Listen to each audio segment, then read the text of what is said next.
नमस्कार, MP online में आपका स्वागत है। आज हम जानेंगे कि किस प्रकार से फर्म एंड सोसाइटी में रजिस्ट्रेशन प्रोसेस किया जाता है और अप्रूव होने के बाद उस पर किस प्रकार से ई साइन की प्रोसेस हम करेंगे। ये सभी जानकारी आज हम आपको बताएंगे। इसके लिए हम सबसे पहले एड्रेस बार में यूआरएल डालते हैं फर्म सोसाइटी के लिए rfs.mpionline.gov.in। अब हम जानेंगे कि फर्म का रजिस्ट्रेशन किस प्रकार किया जाता है और फर्म में अप्रूवल के बाद ई साइन का प्रोसेस किस प्रकार किया जाएगा, अब हम ये जानेंगे। इसके लिए हम सबसे पहले यहाँ पर, अगर आपका एग्जिस्टिंग लॉगिन आईडी है, एग्जिस्टिंग यूजर हैं आप, तो लॉगिन आईडी पासवर्ड डालकर आप लॉगिन कर सकते हैं। हम यहाँ पर न्यू यूजर रजिस्ट्रेशन करेंगे फर्म के लिए। यहाँ पर हम देख पाएंगे ईमेल के लिए पूछा जा रहा है, तो हम सबसे पहले यहाँ पर अपना ईमेल आईडी जो हम रजिस्टर करना चाह रहे हैं फर्म के लिए, वो हम यहाँ पर मेंशन कर देते हैं। इसके बाद यहाँ पर ओटीपी आएगा, तो हम गेट ओटीपी पर क्लिक करेंगे। मेल चेक करेंगे जिस पर अभी ओटीपी हमें प्राप्त हुआ होगा। हमने ओटीपी ले लिया है, ओटीपी यहाँ मेंशन करते हैं और यहाँ सबमिट पर क्लिक कर देंगे। जैसे ही सबमिट पर क्लिक करेंगे तो यहाँ पर हम ऑप्शन देख पाएंगे पंजीकरण प्रकार में फर्म एवं सोसाइटी के। तो अभी क्योंकि हम फर्म पे करना चाह रहे हैं तो हमने फर्म पर क्लिक कर दिया है। पूछा जा रहा है क्या आप पहले से फर्म सोसाइटी के लिए पंजीकृत हैं, तो नहीं, हम इस पर नो पर क्लिक करेंगे क्योंकि हम नए रजिस्ट्रेशन के लिए आवेदन कर रहे हैं। आवेदक का नाम यहाँ पर हम डाल देते हैं। आवेदक का नाम हमने यहाँ पर दे दिया है। डेट ऑफ बर्थ डाल देते हैं। डेट ऑफ बर्थ हमने यहाँ पर मेंशन कर दिया है। इसके बाद हम मोबाइल नंबर यहाँ पर मेंशन करेंगे। मोबाइल नंबर हम यहाँ पर डाल देते हैं। इसके बाद राज्य चुनेंगे और इसके बाद जिला हम यहाँ पर फिल कर देंगे। यहाँ पर हम ईमेल यूजर नेम देख पा रहे हैं अभी, जिस पर हमने ओटीपी प्राप्त किया था। यहाँ पर ऑप्शन दिया है उपलब्धता जांच के लिए, इस पर हम क्लिक करते हैं तो हम ये देख पाएंगे कि हमारा जो यूजर नेम है या ईमेल आईडी है वो अवेलेबल है रजिस्ट्रेशन के लिए या नहीं। अवेलेबल है ये, तो हम ओके कर देते हैं। अब हम यहाँ पर पासवर्ड टाइप करेंगे। जो भी हम पासवर्ड बनाना चाह रहे हैं वो यहाँ पर हम टाइप करेंगे। दोबारा से हम टाइप करेंगे। पासवर्ड डालने के बाद हम देखेंगे नीचे कुछ इंस्ट्रक्शन दिए गए हैं। ये सभी जानकारी आप अच्छे से पढ़ें। पूरी जानकारी सही होने के बाद यहाँ पर रजिस्टर का बटन दिया गया है, इसको क्लिक करें। हम रजिस्टर पर क्लिक करते हैं। यहाँ पर आ रहा है कि आप सक्सेसफुली जो है जानकारी फिल कर चुके हैं। अब हम यहाँ पर ऑप्शन हमें मिल रहा है गो फॉर लॉगिन के लिए, तो हम लॉगिन कर लेते हैं। यहाँ पर अब हम लॉगिन करते हैं। अपनी फर्म का जो भी आईडी पासवर्ड है यहाँ पर हम एंटर करेंगे। इसके बाद हम लॉगिन कर रहे हैं। लॉगिन करने के बाद यहाँ पर ऑप्शन दिया जा रहा है फर्म ऑनलाइन पंजीकरण। यहाँ पर हम क्लिक करेंगे। यहाँ पर हम देख पाएंगे फॉर्म ओपन हो गया है जिसमें कुछ इन्फॉर्मेशन दी हुई है। सबसे पहले दिया जा रहा है फर्म का नाम भरें, तो यहाँ पर हम अपनी फर्म का नाम डालेंगे। जो हमारी फर्म है उसका हमने यहाँ पर नाम मेंशन कर दिया है। थोड़ा सा नीचे आएंगे तो हम यहाँ पर देख पाएंगे कारोबार का स्थान, प्रमुख स्थान। इसका मतलब ये है कि जो फर्म है हमारी वो जहाँ पर वर्क कर रही है, यहाँ पर हम उसका एड्रेस डालेंगे। यहाँ पर हम एड्रेस डाल लेते हैं। जिला सेलेक्ट करेंगे। उसके बाद जो तहसील है हम उसको भी सिलेक्ट करेंगे। यहाँ पर पिन नंबर डालेंगे। पिन नंबर के बाद हम देख पाएंगे ईमेल आईडी जो हमने रजिस्टर किया हुआ है इससे पहले, वही सेम मेल आईडी यहाँ पर ऑटोमेटिक फिल हुआ दिखाई देगा। उसके बाद जो नंबर रजिस्टर्ड किया है वो नंबर भी यहाँ पर हमें दिखाई देगा। इसके बाद ऑप्शन दिया जा रहा है अन्य स्थान के लिए। अन्य स्थान से अर्थ है कि अगर आपकी जो फर्म है वो इस एड्रेस के अलावा किसी अन्य एड्रेस पर भी वर्क कर रही है तो उस एड्रेस को भी हम यहाँ पर मेंशन कर देंगे। उस एड्रेस को हम यहाँ पर ऐड के बटन के थ्रू ऐड कर पाएंगे। इसके बाद हम देख पाएंगे नीचे ऑप्शन दिया गया है साझेदारों की जानकारी। इसमें दिया हुआ है साझेदार का नाम, तो जो भी साझेदार हैं आप उनका नाम यहाँ पर फिल करें। उनसे संबंधित जो भी जानकारी पूछी जा रही है वो सभी यहाँ पर फिल करना होगा। चलिए हम फिल कर लेते हैं। यहाँ पर हम उनके पिता का नाम मेंशन करेंगे। धर्म हम यहाँ पर मेंशन कर देते हैं। आयु मेंशन करेंगे। इसके बाद जो एड्रेस है वो यहाँ पर हम डालेंगे। पिन नंबर डालते हैं। इसके बाद राज्य का ऑप्शन दिया जा रहा है तो राज्य यहाँ पर सिलेक्ट कर लेते हैं। फिर हम जिला चुनेंगे और यहाँ पर तहसील चुन लेते हैं। अब यहाँ पर पूछा जा रहा है फर्म में सम्मिलित होने का दिनांक। ये जो फर्म में सम्मिलित होने का दिनांक है, इसमें हम जिस दिन रजिस्टर कर रहे हैं यहाँ पर वही दिनांक हम मेंशन करेंगे। जैसे हम आज की डेट में यहाँ पर रजिस्टर कर रहे हैं तो हम आज की डेट इसमें मेंशन कर देते हैं। यहाँ पर ऑप्शन दिया जा रहा है सेव का, लेकिन इससे पहले हम यहाँ पर देख पा रहे हैं यहाँ पर दिया हुआ है फर्म की अवधि। तो अगर आप ये निश्चित हैं कि आपकी फर्म जो है आप जितने समय तक के लिए उसे चालू रखना चाह रहे हैं तो यहाँ पर वो जानकारी आप यहाँ पर डाल सकते हैं किस अवधि तक आप चालू रखना चाहते हैं। लेकिन अगर आप कंफर्म नहीं है तो आप यहाँ पर इच्छा अनुसार सिलेक्ट कर सकते हैं और इसके बाद आप यहाँ पर सेव का बटन दबा दीजिए। जैसे ही हमने सेव का बटन दबाया तो हम देख पा रहे हैं यहाँ पर ये 1 लिखा हुआ है। यहाँ पर इनकी सारी जानकारी यहाँ पर सेव हो चुकी है। इसके अलावा जो भी अन्य मेंबर हैं हम उनको भी यहाँ पर ऐड के बटन से ऐड कर सकते हैं। जैसे अभी हमने फर्स्ट मेंबर जो है उनको ऐड किया है, तो एक बार हम ऐड कर लेते हैं। यहाँ पर साझेदार का नाम पूछा जा रहा है तो हम दोबारा से जो भी साझेदार है उनका नाम यहाँ पर डाल देते हैं, उनके पिता का नाम डाल देते हैं। ठीक इसी प्रकार धर्म डालेंगे, आयु डालेंगे, एड्रेस डाल देते हैं और बाकी इनका पता भी मेंशन कर देते हैं। तो इस प्रकार से आप जो भी साझेदार है उनके नाम यहाँ पर ऐड कर पाएंगे। और ठीक वही ऑप्शन दिया जा रहा है फर्म में सम्मिलित होने का दिनांक, तो वही डेट जिसमें हम रजिस्ट्रेशन कर रहे हैं वो डेट हम यहाँ पर मेंशन कर देते हैं। और फर्म की अवधि आप इसमें जानकारी डाल सकते हैं जब तक के लिए आप फर्म चालू रखना चाहते हैं, नहीं तो आप इच्छा अनुसार पर सिलेक्ट करके इसे सेव कर सकते हैं। सेव कर देते हैं। अब हम देख पा रहे हैं यहाँ पर 2 नाम जो हमने अभी ऐड किए हैं वो यहाँ पर दिखाई दे रहे हैं। इस प्रकार से आप और भी नाम जो है यहाँ पर मेंशन कर सकते हैं। अब हम देख पाएंगे नीचे ऑप्शन है फर्म से संबंधित दस्तावेज संलग्न करें। ऑप्शन है इसमें साझेदारी डीड, टिक कर देते हैं। भागीदार के पहचान पत्र एवं पते की जानकारी, इसको भी हम टिक कर देते हैं यहाँ पर। अब इसमें पूछा जा रहा है भागीदार का नाम जिसके दस्तावेज अपलोड किए जा रहे हैं। तो यहाँ पर हमने जो भी नाम मेंशन किए हैं ऊपर, इसमें से आप जिसका भी दस्तावेज अपलोड कर रहे हैं उनका नाम यहाँ पर सिलेक्ट करना होगा हमें। तो यहाँ पर ये ऑप्शन ऑटोमेटिक दिखाई देंगे जो नाम हमने ऐड किए हैं ऊपर। तो हम किसी एक का यहाँ पर सिलेक्ट कर लेते हैं। पहचान पत्र के लिए हम यहाँ पर कोई पर्टिकुलर एक डॉक्यूमेंट चूज कर लेते हैं, उसका यहाँ पर नंबर हम डाल देते हैं। पते के लिए यहाँ पर हम एक डॉक्यूमेंट चुन लेते हैं, उसका भी यहाँ पर नंबर डाल देते हैं। इसके बाद ऑप्शन दिया जा रहा है प्रीव्यू के लिए, क्लिक करें। जैसे ही हम प्रीव्यू पर क्लिक करेंगे हमने जो भी जानकारी फिल की है वो सभी जानकारी हमारे सामने होगी। थोड़ा सा हम नीचे आएंगे उसमें तो देख पाएंगे पूरी जानकारी हमारी सही है। यहाँ पर 2 ऑप्शन है, एक बैक का बटन दिया हुआ है और एक सेव का बटन। तो अगर हमें लगता है कि हमारे द्वारा जो भरी गई जानकारी है उसमें कुछ गलती है या कोई त्रुटि है तो हम बैक के बटन पर जाकर उसे दोबारा से करेक्ट कर सकते हैं। और अगर जानकारी सही है तो हम यहाँ पर सेव का बटन दबा देंगे। जैसे ही हम सेव का बटन क्लिक करेंगे कुछ इस प्रकार पेज ओपन होगा। थोड़ा नीचे आएंगे तो यहाँ पर हम देख पाएंगे एप्लीकेशन फीस दिया हुआ है, पोर्टल फीस दिया हुआ है, टोटल फीस दिया हुआ है यहाँ पर। अब नीचे 2 ऑप्शन दिए गए हैं, proceed to payment for registration fees, चालान फीस। एक ऑप्शन है return to firm and society. लेकिन इसके ऊपर थोड़ा देखेंगे आप तो आप यहाँ पर चेक कर पाएंगे योर एप्लीकेशन नंबर इज। तो इस एप्लीकेशन नंबर को हम सेव करके अपने पास नोट करके रख सकते हैं। हम इसे नोट कर लेते हैं। ठीक है, अब देखिए, अब आप देख पा रहे हैं यहाँ पर चालान फीस का ऑप्शन दिया जा रहा है। तो इतनी प्रोसेस होने के बाद अब यहाँ पर आपको प्रोसीड टू पे फॉर रजिस्ट्रेशन फीस, चालान फीस पर जैसे ही आप क्लिक करेंगे यहाँ पर तो पेज जो है रिडायरेक्ट होगा ट्रेजरी की वेबसाइट पर। वहां से आप चालान फीस का पेमेंट कर दीजिए। इसके बाद आपको 28 अंकों का एक चालान नंबर प्राप्त होगा, उसे आप नोट करके रख लीजिएगा। ये आपको प्रोसेस अभी करना होगा। यहाँ पर ट्रेजरी का पेमेंट कंप्लीट होने के बाद अब हम इसको दोबारा से लॉगिन करेंगे। यहाँ पर हम इसे लॉगिन कर लेते हैं। अब क्योंकि हमने ट्रेजरी का पेमेंट कंप्लीट कर दिया है, इसके बाद हम यहाँ पर जाएंगे अनपेड आवेदन में, क्योंकि अब हमें पोर्टल चार्ज का पेमेंट करना है। तो अनपेड आवेदन पर क्लिक करेंगे। यहाँ पर देखेंगे फर्म एंड सोसाइटी अनपेड आवेदन दिया है, तो फर्म आवेदन पर क्लिक कर देते हैं। ये देखिए हमारा एप्लीकेशन नंबर और अन्य जानकारी हम देख पा रहे हैं। यहाँ पर प्रोसीड टू पेमेंट का ऑप्शन दिया है, इस पर हम क्लिक करते हैं। जैसे ही प्रोसीड टू पेमेंट के ऑप्शन पर क्लिक करेंगे सारी जानकारी हमें यहाँ पर दिखाई देगी। नीचे देखेंगे तो कुछ ऑप्शन दिए गए हैं अटैचमेंट के लिए। इसमें फॉर्मेट भी दिया हुआ है और साइज भी दिए हुए हैं सभी डॉक्यूमेंट के लिए। सबसे पहले पूछा जा रहा है पार्टनर्स फोटो, तो यहाँ पर हम फोटो अटैच कर लेते हैं। इसके बाद डीड का प्रूफ मांगा जा रहा है पीडीएफ फॉर्मेट में, ये भी अपलोड कर लेते हैं। आईडी प्रूफ अपलोड करना है, साथ में एड्रेस प्रूफ भी अपलोड कर लेते हैं। सारे डॉक्यूमेंट अपलोड होने के बाद देखेंगे नीचे ऑप्शन दिया है सेव डॉक्यूमेंट का, क्लिक कर देते हैं। सेव डॉक्यूमेंट पर क्लिक करने के बाद ऑप्शन ओपन होंगे, जो फॉर्म है वो आपको इस प्रकार दिखाई देगा।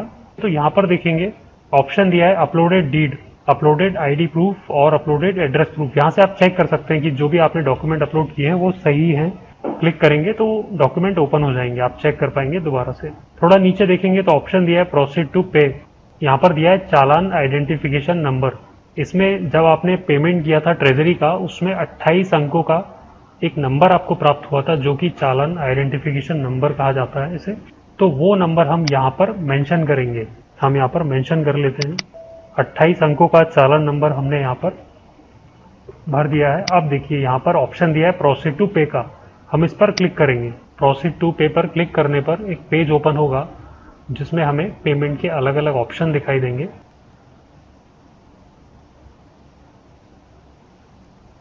अभी हम देख पा रहे हैं यहाँ पर पेमेंट के ऑप्शंस दिखाई देंगे, net banking, credit, debit card, जो भी अन्य ऑप्शन है वो यहाँ पर आपको दिखाई देंगे। यहाँ से आप क्लिक कर कर किसी पे भी पेमेंट अपना कंप्लीट कर सकते हैं। जैसा कि अभी तक हम देख चुके हैं कि हमने पेमेंट करा दिया था, पोर्टल चार्ज जो हमारा था उसको हमने पेमेंट सबमिट कर दिया था, और अब जो हमारा एप्लीकेशन था वो डिपार्टमेंट को सबमिट हो चुका था। अब डिपार्टमेंट में उस पर क्या प्रोसेस हुआ है उसकी हम स्थिति यहाँ पर चेक करेंगे। तो उसके लिए सबसे पहले हम लॉगिन करेंगे अपने आवेदन की स्थिति जानने के लिए। लॉगिन कर लेते हैं। लॉगिन कर लिया, यहाँ पर कुछ ऑप्शंस आ रहे हैं, उसमें यहाँ पर दिया है आवेदन की स्थिति देखें। तो अब यहाँ पर अपने आवेदन की स्थिति चेक करते हैं। फर्म आवेदन पर क्लिक करेंगे। अब देखिए यहाँ पर एक नोट दिखाई दे रहा है हमें, आपके आवेदन में आपत्तियां ली गई हैं, उनमें सुधार करने के बाद पुनः आवेदन करें। यहाँ पर जो हमने एप्लीकेशन पेमेंट किया था, सबमिट किया था, उस एप्लीकेशन को डिपार्टमेंट ने चेक किया। डिपार्टमेंट को उसमें कुछ आपत्तियां लगी हैं या डिपार्टमेंट ने उसको चेक किया, उसमें कुछ त्रुटियां पाई गई, तो उन्होंने हमें ऑब्जेक्शन दिया है। अब हम इसे चेक करेंगे कि क्या आपत्तियां हमें मिली हैं। ओके करते हैं। देखिए फॉर्म ओपन हो गया है। यहाँ पर ऑप्शन दिया हुआ है व्यू रेज्ड ऑब्जेक्शंस। जो डिपार्टमेंट ने हमें ऑब्जेक्शन दिया है वो हम यहाँ से चेक कर सकते हैं इस पर क्लिक करके। यहाँ पर क्लिक करेंगे। अब देखिए फॉर्म पेज ओपन हो गया है एक, यहाँ पर दिया हुआ है, नीचे आएंगे थोड़ा तो दिखाई देगा ऑब्जेक्शन डिस्क्रिप्शन। इसमें फर्स्ट नंबर पे दिया है आपकी फर्म के नाम में कल्याण शब्द होने के कारण इस कार्यालय को पंजीयन किए जाने में आपत्ति है, अतः आप नाम परिवर्तन कर भेजें। तो यहाँ पर जो कल्याण शब्द है इस पर इन्होंने आपत्ति की है, और ये जो इसमें नीचे ऑप्शन दिया अन्य त्रुटियां, टेस्ट रिमार्क, इसको भी जरूर आप पढ़ें। अगर कोई अन्य त्रुटि यहाँ पर आती है तो डिपार्टमेंट यहाँ पर लिख के आपको देंगे। तो ये हमने देख लिया है कि इसमें डिपार्टमेंट को कल्याण शब्द में आपत्ति है। इसे हम क्लोज कर देते हैं विंडो को। क्योंकि उन्होंने कल्याण शब्द में आपत्ति जताई है तो अब हम यहाँ पर नाम चेंज करेंगे। कल्याण की जगह कोई दूसरा हम नेम यहाँ पर सबमिट कर देंगे।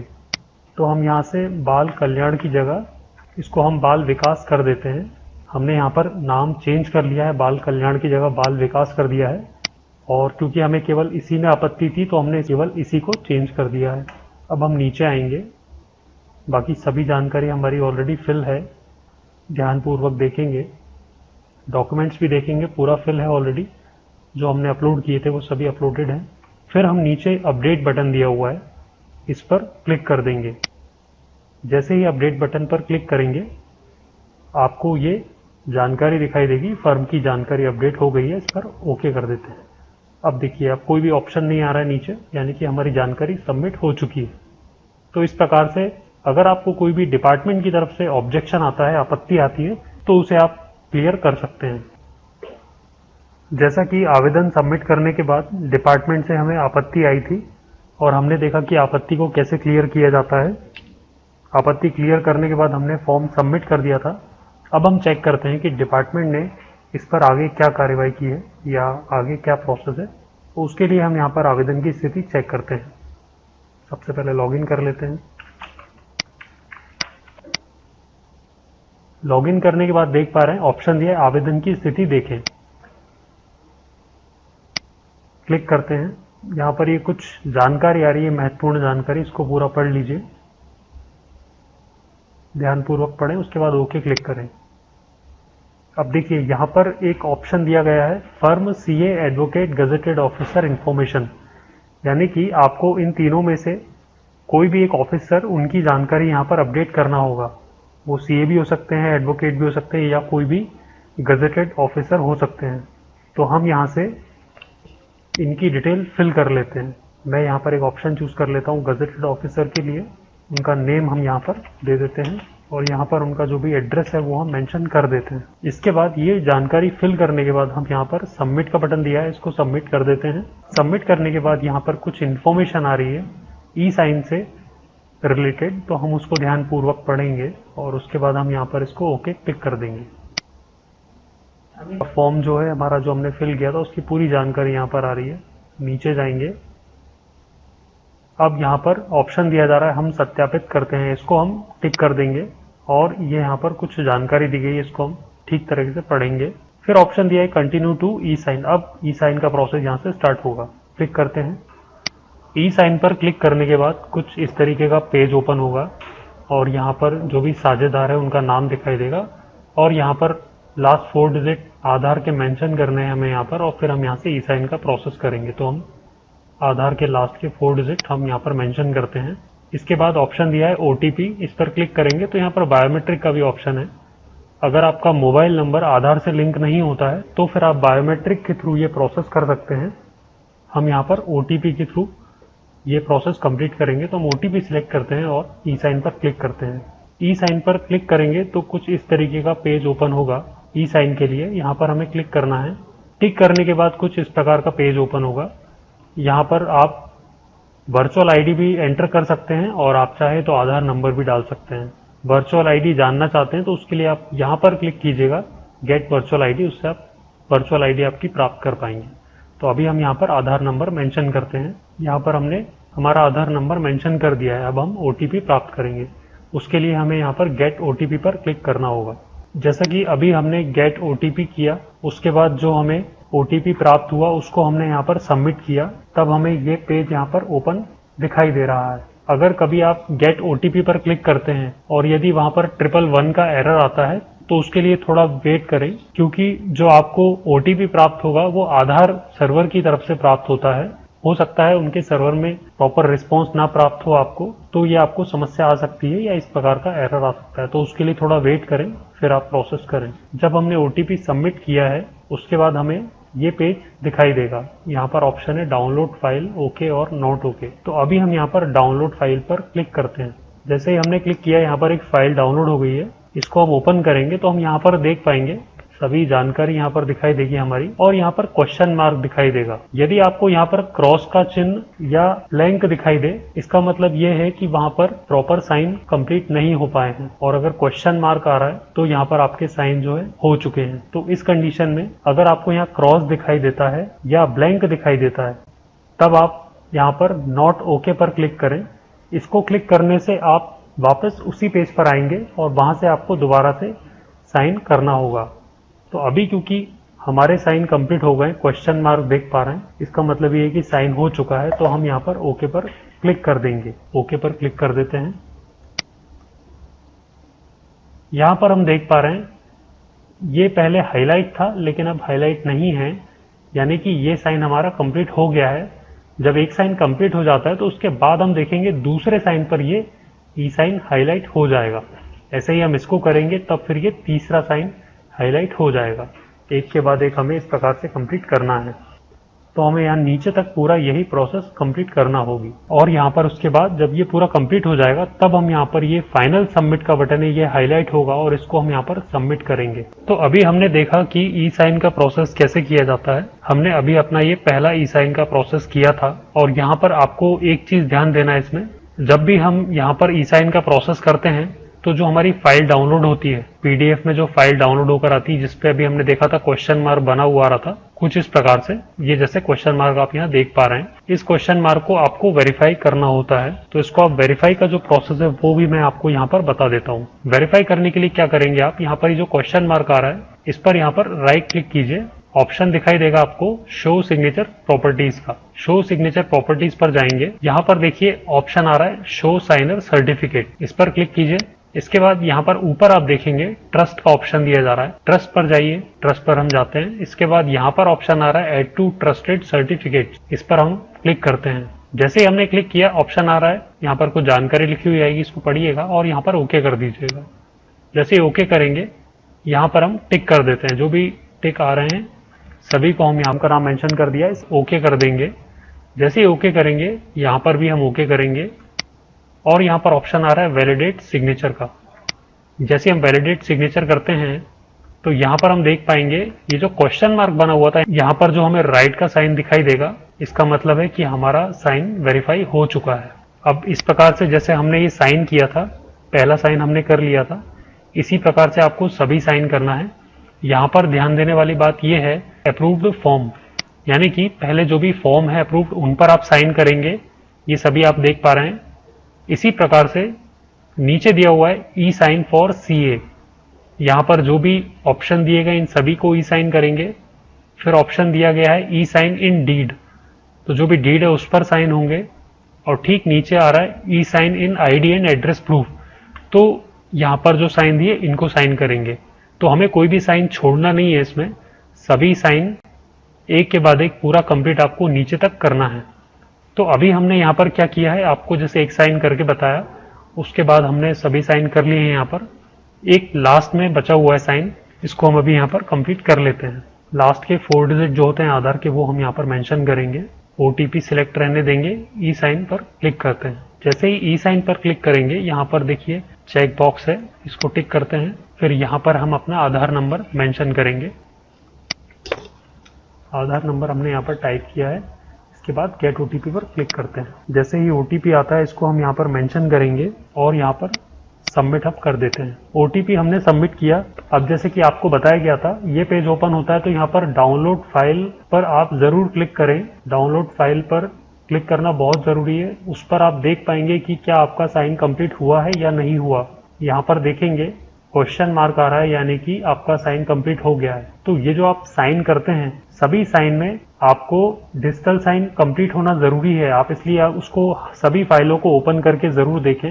अगर आप ओपन नहीं करते हैं और हो सकता है कोई एक डिजिटल साइन कंप्लीट ना हो, तो फिर ये आगे प्रोसेस नहीं हो पाएगा और उस कंडीशन में आपको फिर दोबारा से करना होगा। तो सबसे ज्यादा ध्यान देने के लिए यही है कि आप इसको चेक करते जाएं सभी साइन, और जिस पर नहीं होते उसको आप दोबारा साइन करें यहाँ पर। तो अभी हम यहाँ पर देख पा रहे हैं जैसे कि साइन हमारे हो चुके हैं, क्वेश्चन मार्क आ गया है, उसको आप वेरीफाई कर लीजिए जैसे हमने बता दिया है आपको। तो यहाँ पर आप देख पा रहे हैं इसके बाद ओके और नॉट ओके का ऑप्शन दिया हुआ है। अब हमें ऐसा नहीं करना है कि हमने डाउनलोड फाइल पर क्लिक किया, देख लिया कि हाँ साइन हो गए हैं और हमने उसको यहीं पर छोड़ दिया। अगर साइन कंप्लीट हो गए तो हमें ओके पर जरूर क्लिक करना है। ओके पर क्लिक करना ना भूलें। और अगर साइन नहीं हुए हैं तो उस कंडीशन में आप नॉट ओके पर क्लिक कीजिएगा। हमने देख लिया है साइन कंप्लीट हो गए, तो ओके पर आप बिल्कुल क्लिक कर दें इसको यहाँ से, तभी ये सक्सेसफुली अपडेट हो पाएगा। ओके पर हम क्लिक कर देते हैं तो हम देखेंगे नीचे यहाँ पर हमारा जो आखिरी साइन बचा हुआ था वो भी हमने कंप्लीट किया है। और अब हम देख पा रहे हैं यहाँ पर जो फाइनल सबमिट का बटन था, जो पहले हाईलाइट नहीं हो रहा था, अब वो भी हाईलाइट हो चुका है। इसको हम यहाँ पर सबमिट कर देते हैं। अब देखिए हम देख पा रहे हैं डॉक्यूमेंट सक्सेसफुली सबमिटेड यहाँ पर लिखा आ गया, यानी कि जो साइन हमने किया वो पूरा सक्सेसफुल यहाँ पर हो चुका है। ये देखिए बटन भी ये हाईलाइट नहीं है, पहले हाईलाइट था, उसे हमने सबमिट कर दिया है। तो अभी आपने देख लिया है कि ई साइन को कैसे कंप्लीट करना है। फाइनल सबमिट होने के बाद आपका एप्लीकेशन फॉर्म डिपार्टमेंट के लॉगिन पर शो होने लगेगा और उनको सबमिट हो जाता है। जैसा कि हमने फाइनल सबमिशन कर दिया था, इसके बाद डिपार्टमेंट ने हमें एलएसजी ऑब्जेक्शन दिया है और उसके लिए डिपार्टमेंट ने हमें मेल किया है। तो हम देख पाएंगे कुछ इस प्रकार का मेल किया जाएगा डिपार्टमेंट से अगर एलएसजी ऑब्जेक्शन आता है तो। हम यहाँ पर स्टेटस एक बार चेक कर लेते हैं एप्लीकेशन के लिए। हम जाएंगे आवेदन की स्थिति पर। अब हमारे पास इस प्रकार का पेज ओपन हो जाएगा। इसमें हम नीचे आएंगे तो हम देखेंगे यहाँ पर एक बार फिर से हमें ई साइन का प्रोसेस करना होगा, क्योंकि हमें ऑब्जेक्शन दिया गया था, उसके बाद हमें दोबारा से साइन करना होता है। तो हम यहाँ पर सत्यापित करते हैं और कंटिन्यू आ जाएंगे ई साइन पर। अब इस प्रकार का पेज ओपन होगा। यहाँ पर देखेंगे इसमें हमें दोबारा से ई साइन का प्रोसेस करना है। तो जैसे कि हम आपको पहले बता चुके ई साइन का प्रोसेस, ठीक वैसा ही सेम आपको ई साइन का प्रोसेस यहाँ से कंप्लीट करना है और सभी पर एक के बाद एक आप साइन करते जाइए। जैसे ही पूरा कंप्लीट हो जाएगा साइन, तब यहाँ पर ये फाइनल सबमिट का ऑप्शन है, ये हाईलाइट हो जाएगा और यहाँ से आप इसको फाइनल सबमिट कर दीजिएगा। तो देखिए अभी हमने यहाँ पर ये सभी साइन कर लिए हैं और अब यहाँ पर हम देखेंगे फाइनल सबमिट का ऑप्शन जो है वो हाईलाइट हो चुका है। इसको हम क्लिक कर देते हैं यहाँ पर। तो यहाँ पर डॉक्यूमेंट सक्सेसफुली सबमिटेड हो चुके हैं। अब ये हमारा जो ऑब्जेक्शन आया था इसको हमने क्लियर कर दिया है और फाइनल सबमिट ये हो चुका है यहाँ पर। और अब ये एप्लीकेशन दोबारा से डिपार्टमेंट के लॉगिन पर चली गई है और अब वहाँ से जो भी फाइनल प्रोसेस होगा वो आप स्टेटस पर चेक करते रहें। फर्म रजिस्ट्रेशन का कंप्लीट प्रोसेस किए जाने के बाद अब हम यहाँ पर चेक करते हैं हमारी एप्लीकेशन का इसमें स्टेटस क्या है। स्टेटस जानने के लिए हम यहाँ पर लॉगिन कर लेते हैं।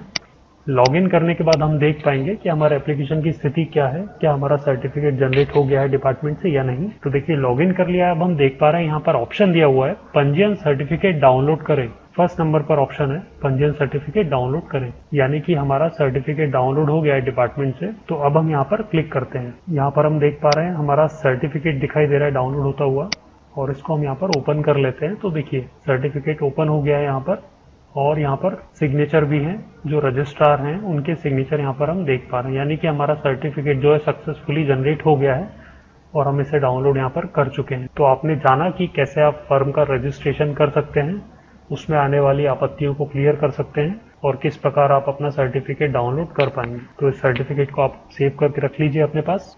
और ये था फर्म सोसाइटी का रजिस्ट्रेशन का प्रोसेस।